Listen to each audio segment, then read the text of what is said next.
The morning of my wedding dawned bright and clear, but my stomach was in knots. Not from the usual pre-wedding jitters, but because I knew what was coming. My family would be there, and they never missed an opportunity to remind me of my perceived failures. I stood in the modest bridal suite of the local country club, smoothing down my simple white dress. It wasn't a designer label or dripping with crystals, but it was elegant and exactly what I wanted. My best friend Kate adjusted my veil, her eyes meeting mine in the mirror. "You look beautiful, Sophia," she said firmly, reading the anxiety on my face. "Don't let them get to you today." I forced a smile, but we both knew who them meant. The Martinez family, my family, where success was measured only by the size of your house and the brand of your car. Where my sister Isabella's job as vice president at Martinez Technologies made her the golden child, while my own achievements remained carefully hidden.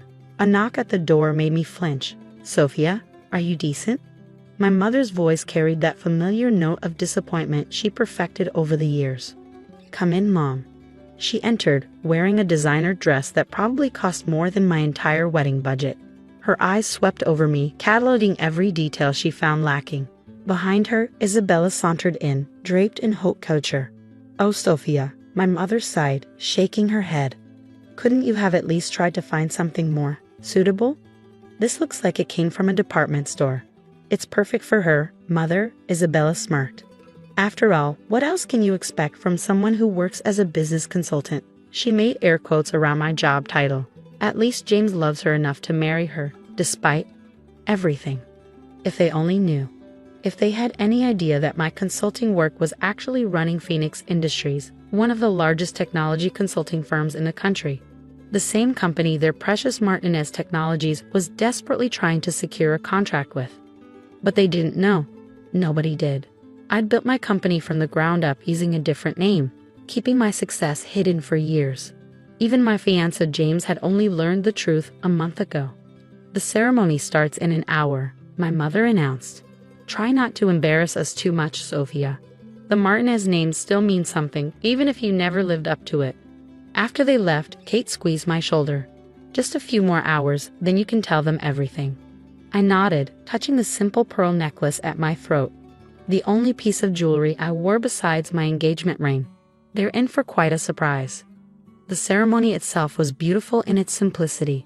James waited for me at the altar, his eyes shining with love and knowledge of what was to come. We'd planned this carefully, timing everything perfectly. At the reception it started. My family worked the room, making sure everyone knew which Martinez daughter was the successful one. Isabella held court at her table, loudly discussing her latest business acquisition. "Of course, once Martinez Technologies secures the Phoenix contract, we'll be unstoppable," she boasted. "I'm meeting their CEO next week. It's practically a done deal."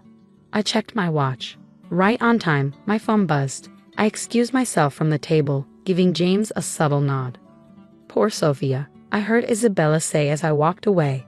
"She can't even afford a proper wedding. Did you see that dress? And this venue? So quaint." My mother chimed in. "At least she found someone to marry her. Though I don't know how they'll survive on her tiny consultant salary."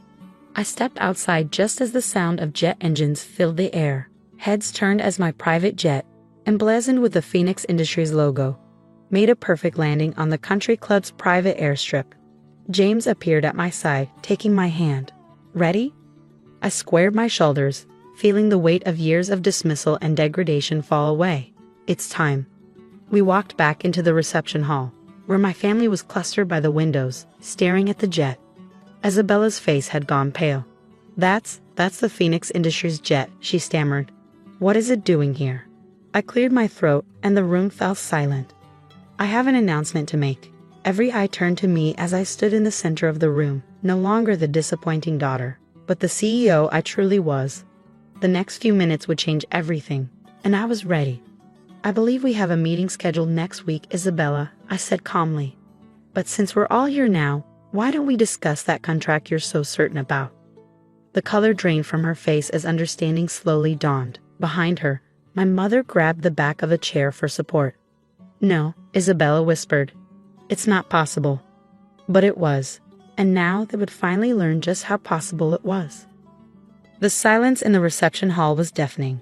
I could almost hear the wheels turning in Isabella's head as she tried to process what was happening. My mother's perfectly maintained composure cracked, her champagne glass trembling in her manicured hand. You're saying... Isabella couldn't even finish the sentence. Sophia Martinez Chen, CEO of Phoenix Industries, I stated clearly, my voice carrying across the stunned room. Though you might know me better as SB Chen, the mysterious founder you've been desperately trying to meet. My father, who had been quietly standing in the corner all evening, suddenly stepped forward. This is impossible. Phoenix Industries is a multi-billion-dollar company. You're just a consultant. I smiled, remembering all the times they dismissed my little consulting business over family dinners. Would you like to see my business card? Or perhaps the company ownership documents? I'm sure Isabella has them somewhere in her pitch folder. Isabella's face flushed red. She had indeed brought her business materials to my wedding, hoping to network with guests. Now that same folder felt like evidence of her unwitting humiliation. The jet, my mother whispered, still staring out the window at the gleaming aircraft with my company's logo. Is mine, I confirmed, along with the other 12 in our fleet, and the building your company is trying to lease for its new headquarters. I own that too. The memories flooded back, every dismissive comment, every mockery of my career choices, every family gathering where I was treated like a cautionary tale while Isabella was praised as the model of success. 10 years ago, I continued, my voice steady. When I left Martinez Technologies to start my own business, you told everyone I failed, that I couldn't handle the pressure of a real job. What you didn't know was that I'd already secured contracts with 3 major tech companies under my business alias. James stood beside me, his hand supportive on my back. He'd discovered my secret when his investment firm tried to acquire a controlling interest in Phoenix Industries. Instead of being angry at my deception, he understood why I kept it hidden. The consulting firm you all mocked, it was just a front. Every time you bragged about Martinez Technology's success, Isabella, my company was actually providing the software infrastructure you depended on through shell corporations. Those breakthrough innovations you took credit for? They came from my development team. Isabella sank into a chair, her designer dress crumpling. The Phoenix contract, we need it. The board is counting on it. Without it, Martinez Technologies will lose its market position within 6 months. I finished for her. I know, I've seen your financials. My mother finally found her voice. Why didn't you tell us? We're family. The word family sparked something in me, years of pent-up emotions finally breaking free. Family? I laughed, but there was no humor in it. Was it family when you told my college counselor not to waste time on my applications because I'd never amount to anything? Was it family when you excluded me from business dinners because I'd embarrass you? Or perhaps it was family when you told James's parents that they should reconsider the marriage because I couldn't provide the lifestyle they were accustomed to. Kate appeared at my side, handing me a folder. Inside were photos, documents, and emails. A decade's worth of evidence showing how I'd built my empire while my family was busy underestimating me. Your company needs this contract, I said, addressing Isabella directly. But Phoenix Industries has a strict policy against toxic corporate culture. And from what my team has observed, Martinez Technologies has some serious issues in that department. Isabella's face went from red to white. She knew exactly what I meant. Her management style was notorious for its brutality. However, I continued, I'm willing to offer you a different deal. One that could save the company, but with some significant changes in leadership. My father stepped forward, his business instincts kicking in. What kind of changes?